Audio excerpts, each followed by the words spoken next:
As coronavirus restrictions lift, conditions in the Eurozone manufacturing sector have shown some signs of recovery, but the bloc's factories are still far from healthy. Indexes show the sector fell to a record low in April and is still contracting, despite some improvement last month. It's meant companies are still having to adjust to weak demand by slashing jobs. Well, for more on this, I'm joined by business analyst Guy Schoen in London. Hello there to you guys. So Eurozone manufacturing looks like it is bouncing back, potentially in a limited way. And this is taking place in a very troubled economic context, isn't it? So put this in perspective for us. Yeah, that's right, Isabel. You know, it is good news, but it really is surrounded by all sorts of terrible news, to put it like that.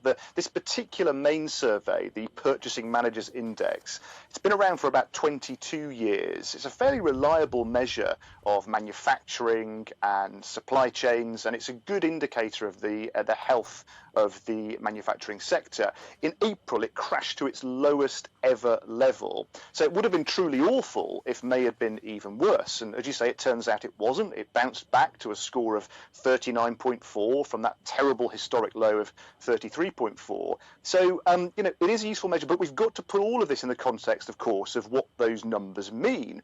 And for that particular index, anything over 50 indicates growth, anything below 50 indicates contraction. So although we've seen some improvements, that score really does show that we're a long, long way from a market that's growing and thriving again. OK, so still a long, long way. And there are also concerns now, if we look at British businesses, that the Brexit trade talks will cause a dire hit for them. And they're taking some preventative action and looking elsewhere, aren't they?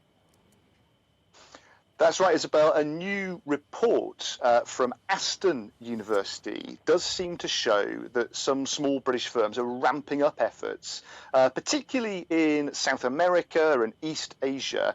You know, now with Brexit talks in pretty much a stalemate situation, it would be pretty reasonable to conclude that the small business community in the UK may not be particularly positive about the Brexit outcome for business. But it's also true that countries like India, China, Brazil have become much more attractive places for even smaller business to trade. Particularly the advances in technology have really helped smaller businesses to think about going further afield to do deals. Plus, if UK exports to the EU have also generally been falling anyway, as these other parts of the world have enjoyed more dramatic growth.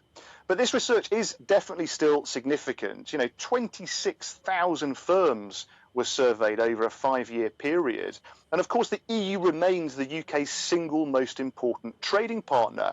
So, Isabel, it's another example that even if the COVID recession turns out to be better than expected, we've still got that small matter of Brexit trade talks to try and resolve. Absolutely. Well,